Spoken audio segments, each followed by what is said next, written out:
Hi, and welcome to the News from the Real World podcast. I'm Andrew. Atitra. And Caitlin. And we're discussing articles from the CMUPTM.blogspot.com. We call it the Green Page, and you'll call it lots of fun if you go visit.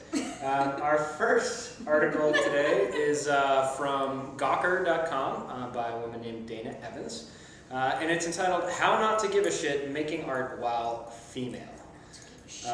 And it's basically a blog, it is a blog about this event that Miss Evans attended with the cast of, what's that show?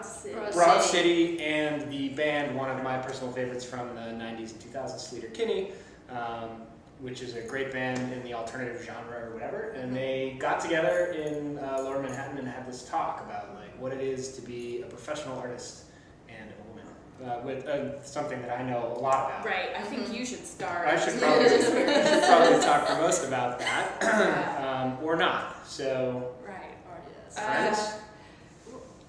You go first. Okay, well, I was gonna say that like a bunch of this just seems like it was talking about this shift that we've seen, especially recently, with a lot of female-fronted works in general and like groups in general. So like Broad City is a great example. It's two girls who are friends in real life. Written by two women. And produced, I think. And produced, and like they're also backed by like a bunch of feminists like Amy Poehler, who are just funny, awesome people who are helping them out. Like it's just. Well, I think she's the producer, isn't she? I think she's a producer, and also she's on it occasionally or on one episode. And it's about the shift that we've seen, where it's like it just seems like there's a lot more work that's being made by women that is actually getting funded and produced. And they were talking about some of the barriers or just like frustrating things that women are still dealing with now. I think it was Carrie Brownstein who was talking about nobody's ever asked the question, why did you decide to be in a band with all men? And it's like, that's so true. It's like you can turn any of those questions on their heads, like just around to know, to feel how ridiculous these things are. It's like, the term all-woman band, like an all-girl band, which it is more often, actually. A girl band, totally. Is, I don't know, I can't imagine why, I mean, I guess I can't imagine why that's the default sort of descriptor for that, but I understand it from a cultural perspective, not because it's right or makes sense, it's because they're not, although I wonder, is it any different because they're punk rock? Is it any different because they are, an all-female pop band? Like, does anybody really call the Spice Girls like an all-girl band? Absolutely. I don't know. No, they don't use the exact, not that exact term. See, to me, the term all-girl band. Yeah, they call it girl group. Absolutely. Right. Yeah, that's centered around girl power and all that stuff. Absolutely. Okay. No, I was just wondering because, like, to me, it's even more like prominent almost because, the way they put it, they're doing this type of music, this type of art that is like so heavily dominated by men. Whereas pop music maybe isn't as much. Right. There's just not as many female vocalists, female instrumentalists in the punk movement. Than boys. Yeah, I mean, and there are groups. I mean, like Destiny's Child was one in the '90s where I don't think that they were called an all-girl R&B group. They were just an R&B group. The one where Beyonce started with. I just wonder if it's more it's like it's because it's punk rock that it's like more like a girl band. I don't know. And more like a traditionally like masculine tradition, but masculine seeming kind of type of music. Masculine in the like mannequin sense, not like actually masculine. Right. They aren't like, well, I can't say that. Never mind. I thought that it was kind of an interesting conversation. The article was a little bit tough to navigate, I think, because it was awfully written. Yeah, it was badly written. I mean, the person, I think, it seemed like they were really excited to be there and wanted to talk about it and kind of didn't know how to approach this subject matter, but it seemed like a cool event. Some women who are making cool stuff, and we're talking about how weird it is to be in that position still, like why that's still a big deal to be women in control of your art. And I didn't know Sleater-Kinney had come out with a new album, which is great. Although it was funny also to hear them listen about how they've sort of changed their approach to their art as well, based on just being 40-year-old women now instead of 20-year-old women when they started. So they use the words like accessibility and comfortable. They're not at all seeming to be punk rock anymore. So Yeah, I'm curious to see how that sounds. Well, yeah, seeing them, I mean, I'm making judgments. Yes. But Judge seeing away. them, Judging. they don't look super like punk the way you would think of it. And then seeing, I mean, like you see Carrie all the time in Portlandia if you watch that show, and she just looks like a cool, like, not like a punk rocker kind of thing. Well, so and she's such an interesting person to have gone those like two completely different artistic routes so successfully. Yeah. I certainly can't think of many men who have done that. Honestly. Yeah. Other than honestly Fred Armisen. Yeah. I mean, in the sense. But was he in a band? I didn't know that. It's funny because like they are kind of doing each other's side projects in a way. So like she is obviously like the musician of the two. He's the comedian of the two, but he's also a musician in bands, and so it's kind of funny to see them both. I saw that episode actually. Okay, we should move on. should. It was a really great article. I'm sure, actually, I would want to look into this event that occurred, other accounts of it, because the event was the thing in this case, not the article. Yeah. So now for something completely different. I'll introduce this one too. It's called Watch 4 Disney Artists Paint. One Tree. So it's a video, so it's a long video, it's 16 minutes long. Yeah. And it is an old Disney documentary from, I didn't look at the date, but it looked like the 60s maybe. And it sort of followed these 4 animators, artists that work for Disney, and specifically on the Cinderella project. And I liked the video. I started watching it, I was like, oh, I'm not going to watch this. It's 16 minutes long, and then like 60 minutes later, I was like, wow, that was pretty cool. So these guys, at first you see them in their studio, and I should note that it's pretty funny to follow up an article that's all about women in art with this totally corporate idea of what art is, and it's completely all men. Like the entire documentary doesn't have a single woman in it. I think there was one woman like sitting in a chair at one point. Like there was a decorative woman. Right. Which is where I prefer to be. Right. Decorate away. Can you tell? I thought that it was actually pretty weirdly inspiring to see these 4 guys go basically into a field which had a cool tree and paint it and come out with something completely different, to see completely different things in it, and to come away with things that were actually pretty interesting. Like there was one guy who was painting it in terms of, he was really drawn to the architectural way that the tree built or made, and so he was really focused on these very like strong, directional, almost abstract gestures. I mean, expressionists, definitely. They were all and that was interesting. Hate that word. That was it was cool to me to see how different all of their personal expressive styles were.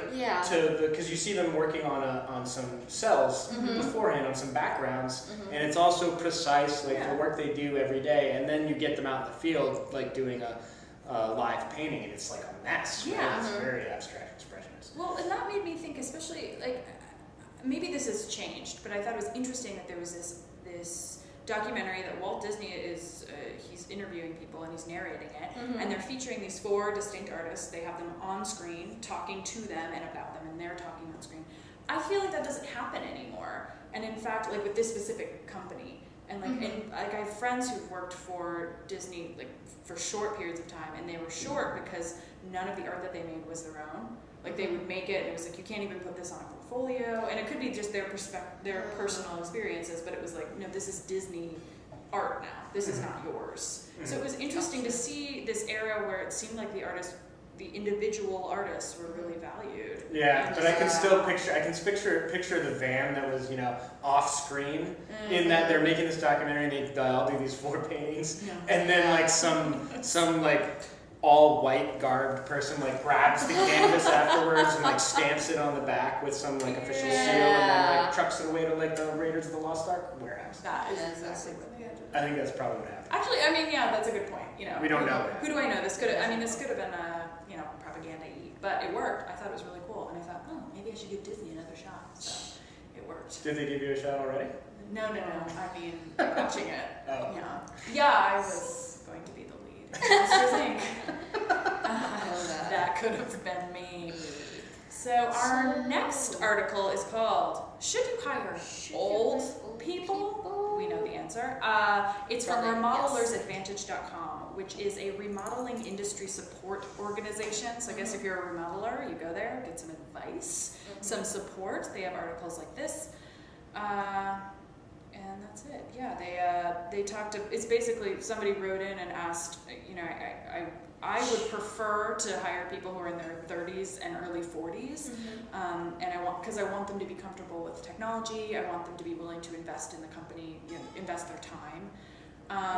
And you know, what should I do? Is that valid? And this guy kind of goes through a list of why you maybe should consider hiring older people, and that you shouldn't let your concerns about people's ages get in the way. You should essentially look at their attitude, overall attitude, their aptitude for whatever the job is, whether or not they're familiar with the technology. So it's not necessarily age-based. You know, somebody 20 years my senior might be comfortable. And then let their prior experience be your guide.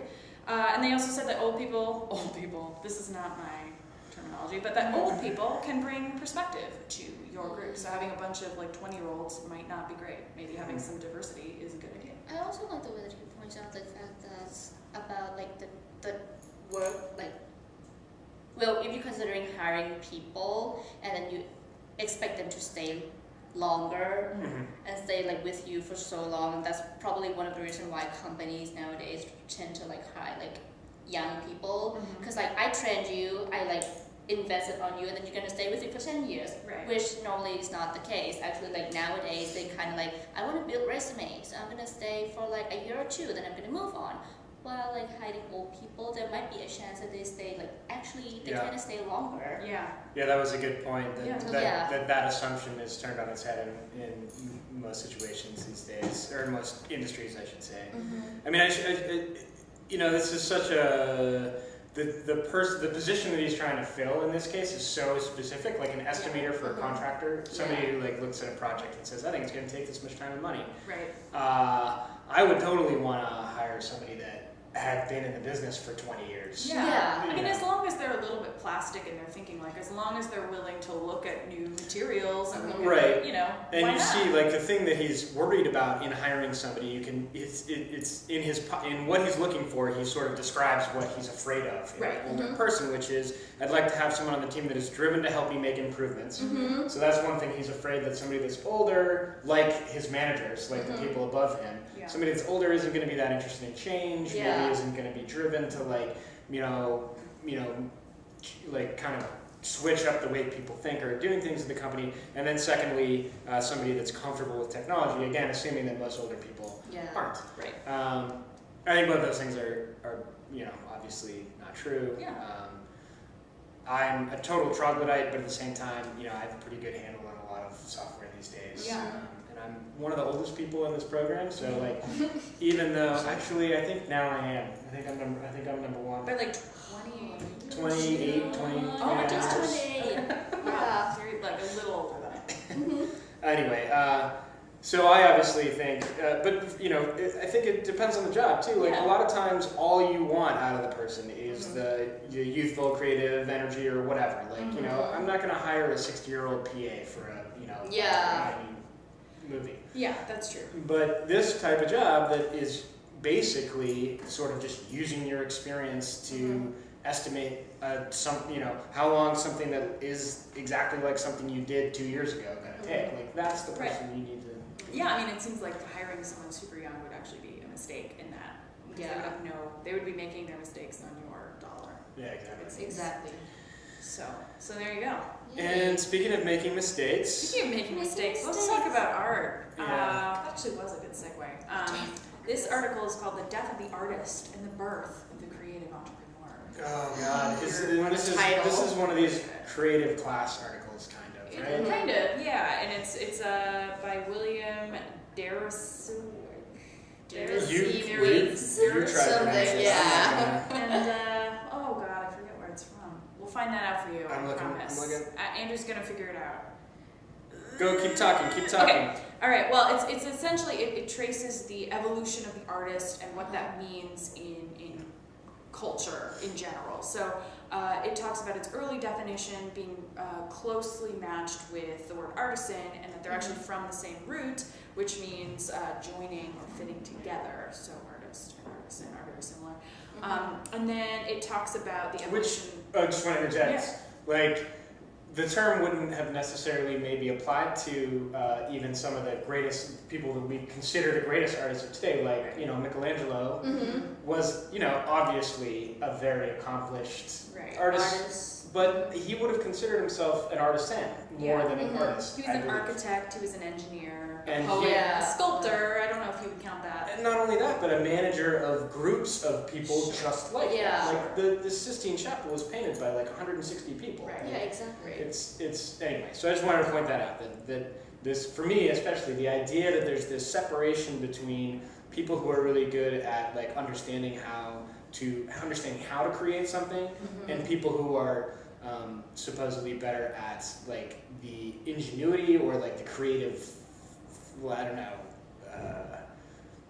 initiation or something is the way that I feel the division is played out lately, in our modern era. I think we should get back to that after we enter this, because I think that's it's great, because I think that's actually really applicable to our work in general. But I'll just finish quickly what this is about, and it's just that, so we've moved from that definition into one in the 18th and 19th century, the Romantic period, which was valuing individualism, originality, and also just like sticking it to the man, that kind of thing. So says this article.